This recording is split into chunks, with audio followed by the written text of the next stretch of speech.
Did you know that some of the most iconic voices in the world were laughed at seconds before they were discovered? Not booed, laughed at.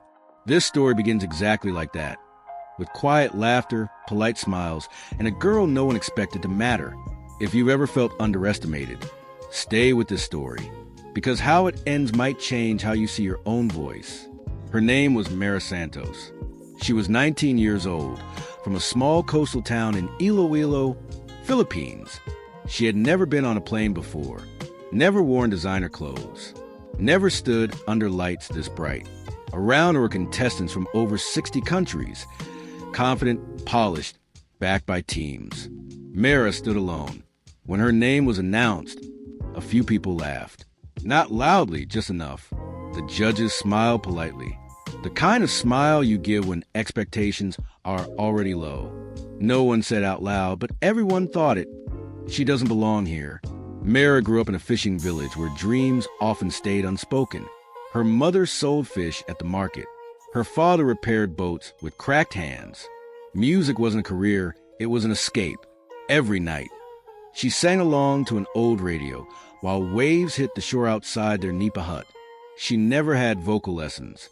Her microphone was borrowed. Her stages were bamboo planks at local fiestas. People called her the girl with the golden tone, but she didn't feel golden. She felt invisible. Singing was the only place she felt heard. One day, in an internet cafe, she saw an ad, Global Voices Talent Search. Thousands would apply. Only a few would be chosen. She almost closed the page. Almost. Then she whispered to herself, try. She recorded her audition by the sea. No studio. No edits. Just her voice and the sound of waves. She uploaded it, then went back to selling fish with her mother. Sure, it would disappear unnoticed.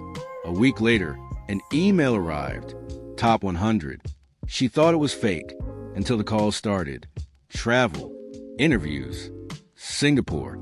Her parents cried. Her mother said, wherever you go, sing like you're still by the sea. Singapore felt unreal. Lights everywhere. Contestants with managers. Designers. Confidence. Someone joked loudly, this isn't karaoke night. People laughed.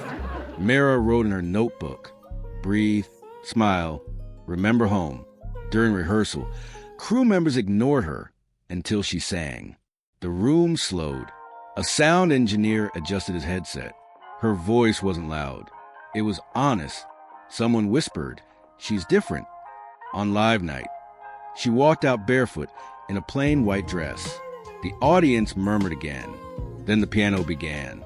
She closed her eyes and sang. Her first note cut through the room like silk. The laughter stopped. Her voice carried pain, hope, memory. By the chorus, judges were crying. The room forgot to breathe. When the last note ended, there was silence. Then the entire arena stood. Applause thundered. People who laughed were now crying.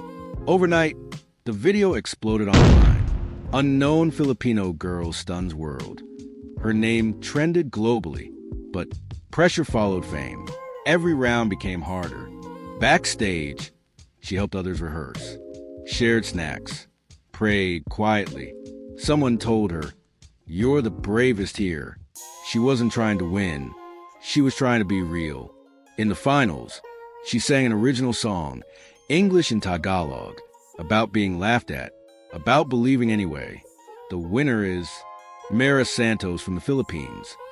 Confetti fell. She covered her mouth. The girl they laughed at now held the trophy. Fame was loud. Interviews endless. Labels wanted to change her. Be shinier, they said. She felt herself slipping. When executives suggested changing her voice, she said calmly, you sign me for who I am. She walked out unsure, but free.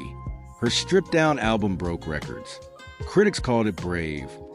She said, the world doesn't need louder voices. It needs truer ones. She built a music school in her village, so kids wouldn't feel their dreams were too far from shore.